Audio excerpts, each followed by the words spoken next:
Welcome, my friends and viewers, to this week's episode of Legendlore, where I draw and talk about monsters, characters, gods, and other things from a variety of tabletop RPGs, all while giving a small but quickly digestible history about them.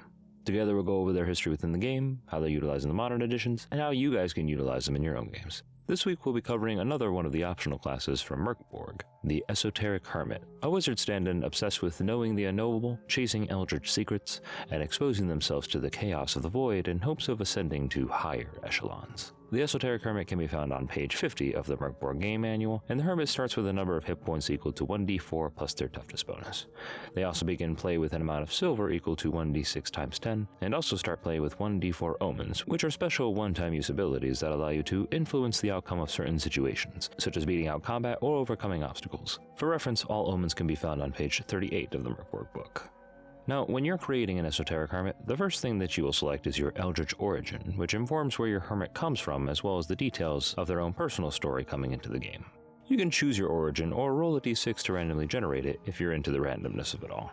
On a 1, you awaken as a fully formed adult within a ritual circle underneath a bridge and grift. You could take the literal route of having no memories of a childhood, have been brought back from the spirit world after dying as a result of the rite, or simply be the creation of some eldritch fiend who can experience the world through your eyes. On a 2, you emerge from the cliffs of Terion with nothing on your person, not even your memories. The reason of which can range from magical manipulation to just being conked on the head really hard on the side of the road by a couple of bandits before they stole your stuff. On a 3, you emerge as the sole survivor of an incident within the Valley of the Unfortunate Undead, the nature of which can range from the classic town being overrun by a zombie herd, or a powerful lich sacrificing your entire church in order to construct its phylactery, with you being the sole acolyte to escape. Be sure to be loose and have fun with this idea, because undead always make for great tragic backstories. On a 4, you found yourself dying of plague or disease, and just as you expected to succumb to the pestilence within you, something from beyond the veil took mercy and cleansed you of your consumption. The nature of this creature can be a strange alien fae, an eldritch creature resulting deep within the earth, or a demon of famine and disease who thought that your continuing to live would serve them better than just letting you die. On a 5, you were just an average everyday peasant-ass peasant, until one day you encountered something in the shadows of Sarkash's glades, the nature of which can range from undead to fae to Chthonian, but whatever it is, it stoked your thirst for knowledge and drove your obsession to discover what it was. Perhaps it was a monster and your party is a mercenary band that hired you to help hunt it down to study its entrails. And finally, if you roll a 6, you originate from a lonely island off the coast of Lake Unda, a place where no one has ever heard of or seen, and where you yourself can never return. The reason for this can range from outright banishment for a terrible crime, falling into another reality where this little island doesn't exist and obsessing over trying to cross back into it, or having the island itself be consumed by a giant river serpent that you are keen to slay one day as revenge. Overall, make sure you have fun with your backstory and let it inform your character's goals, choices, personality, and worldview, all of which will go more into detail later on in this video. After deciding your wayward backstory, you get to have your actual class features. Esoteric Hermits are wise, which means that when they're rolling for presence, they must roll with a 3d6 plus 2 instead of the traditional 3d6. They are also weak, which means that when rolling strength, they have to roll a 3d6 minus 2 instead of a 3d6. That, and in terms of starting gear, Hermits have a bit more restriction when dealing with equipment selection. They can only roll a d4 on the weapons table, which means that they'll only be able to access the femur, staff, short sword, and daggers to start with. And they can also only roll at a d2 in the armor table, which means that they only have a choice between light armor or no armor at all. But to make up for that, Hermits also begin play with a single random scroll, which can be of the sacred or unclean subtypes. These can be found on page 35 and chosen upon rolling a d10. The nature of your starting scroll can also kind of inform the origins of your Esoteric Hermit's power, with sacred scrolls being more in line with priests and churches and clergy, and unclean being aligned with more darker and evil creatures. I know that's not saying much considering Mörk's campaign setting, but it is what it is. And finally, after selecting your origin, rolling your stats, and getting your gear, you get to roll for or choose your esoteric ability, decided at character creation or by once again rolling a d6 for that bit of randomness.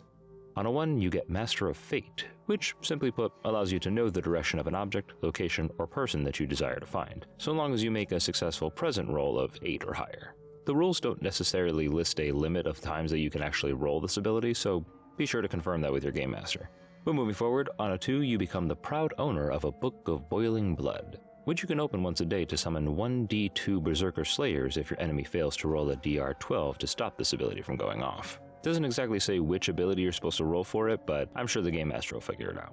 When the Berserkers are summoned, you must roll a d6 to decide their disposition. If you roll a 1 to a 4, they fight alongside you with no problem.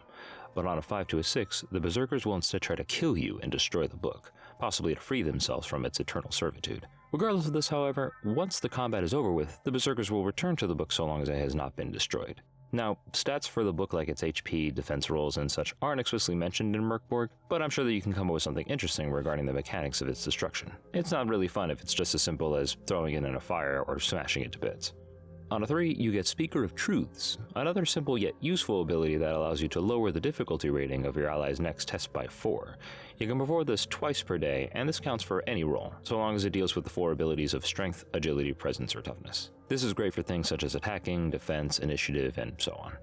On a number 4, you become an Initiate of the Invisible College, which allows you to become a living vending machine for scrolls. You're able to summon 1d2 scrolls at the start of every day, which are consumed and destroyed upon their use or if they're not used before the next sunrise.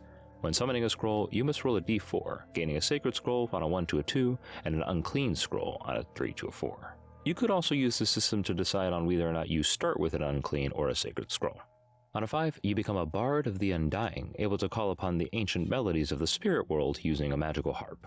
As such, the music of your harp naturally gives you a 1d4 bonus to all reaction rolls, but if the Game Master is particularly kind, they can allow this benefit to extend to all members of the party, not just yourself. But again, this is Mörk. GMs are traditionally not that kind. And finally, on a 6, you gain a smart little hawk companion that can be used as a scout or a combatant, having 8 HP, an attack and defense difficulty rating of a DR10, and a claw or bite attack that deals 1d4 damage on a successful hit. This one's relatively self-explanatory. You have a cute little guy that you can use for scouting and other advantages depending on how useful you find it to be. With all the mechanical stuff out of the way, something that I've noticed that a lot of people end up discussing is how Mörk characters can feel very samey due to the short list of options and purely mechanical approach to class selection and character creation. And so I want to give you guys a little bit of advice on how to make characters that both provide the Game Master with ideas for creating NPCs, dungeons, and magic items, while also providing the player with some interesting roleplay to engage in beyond just being a crazy old man scribbling chalk circles in caves, which seems to be the default that everyone wants to go for. Not saying that there's any problem with that, but if you guys want a little bit more variety, especially if you're playing the game for a long time, here's some suggestions. First off, you can use your Eldritch origin to both inform your own personal story and allow the Dungeon Master to craft a plot or quest line that gives your party the excuse to travel and explore that area. For instance, say you chose or rolled a 1 on the Eldritch origin list. An amnesiac hermit who emerged from the cliffs of Tarion with little memory of his time there could be the victim of a pack of memory-absorbing ghouls that have infested the mountains, similar to the crawlers on the movie Descent. Likewise, if you rolled a 6, your hermit can be obsessed with discovering a way to return back to their home on the island of Lake Onda, digging through any number of secrets that have to do with planar travel or exploration of other dimensions. If you rolled a 4, the plague assaulting your body could have been healed by a sympathetic eldritch being, with your hermit now obsessed with unearthing its location and identity for their mysterious benefactor. This can be great for introducing more Lovecraftian elements into your game, or even something as simple as Fae or even a fellow hermit who had become powerful enough to expunge disease with the mere thought, and can now serve as a mentor to your hermit PC. Each of the Eldritch origins can be used as great jumping off points for both roleplay, plot, and NPC creation, and let's not forget that you can also mine your abilities for little kernels of character development and ideas for your PC's goals and the purposes for adventuring. Abilities that give you items such as the Book of Boiling Blood, the Harp, and the Hawk Companion are the easiest ones to make use out of. Where did your hermit acquire these items? Did they have to kill someone or steal it? And are they being actively pursued because of it? Bounty hunters looking for a harp thief or angry cultists who want their book back can make for some pretty cool rest-disturbing encounters. Then there's also the theme of your items to consider. The Book of Boiling Blood, for example, can be depicted as maybe an ancient necromantic tome that summons disembodied berserker spirits, or it could be formed of metal and chained shut, with its activation causing these Cenobite-like eldritch torture demons to emerge, keen on harvesting souls to further the book's own power. On the flip side, your harp can be formed of bone and sinew and enchanted with necromantic powers, possibly even be the talisman of a powerful lich, who has since risen back to consciousness since it's being stolen from his tomb. And lastly, your hawk can also just be a simple garden variety hunting bird, or it could be a scion of death, keen to follow and watch as you continue to test the boundaries of your eldritch creature's patience with your constant questions and research. Incidentally, the Invisible College can actually be a real place similar to Bloodborne's School of Mensis, hidden away in an astral dimension where those who are able to cross the border come to study the madness recorded in its books. This could also be a potentially amazing concept for a dungeon for your PCs to explore.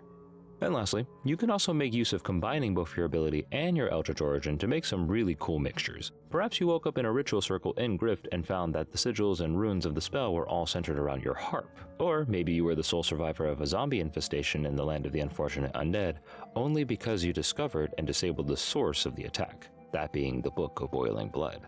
And then there's my personal favorite, having the origin of Lake Onda and the island that sits just beyond it being your home. And your Master of Fate ability means that you'll always know how to find your way back, but are cursed to never actually know how to access it again, unless you uncover the secrets of planar crossing and travel by going on a number of various adventures. All this is to say, don't let your hermit just be another weird, cave-dwelling homeless guy with a magic book. Or do it if you're just there for the chaos or the carnage. But if you're looking for something a little bit more interesting and want to add some mysteries for your party to solve, make use of these ideas to help develop your world and the path that you want to set your players on. With that, guys, that's the Esoteric Hermit, everybody. I want to thank all of you guys for watching and sticking with me through this new experiment. I very much have been enjoying the Mörk board game and am very keen to run it for some of my friends one day. And if you guys enjoyed this video, please like, share, comment, and subscribe. Let me know how you guys have enjoyed the Esoteric Hermit if you've played the game. And also let me know what you guys would like to see in upcoming videos. But until then, I'll see you guys next time.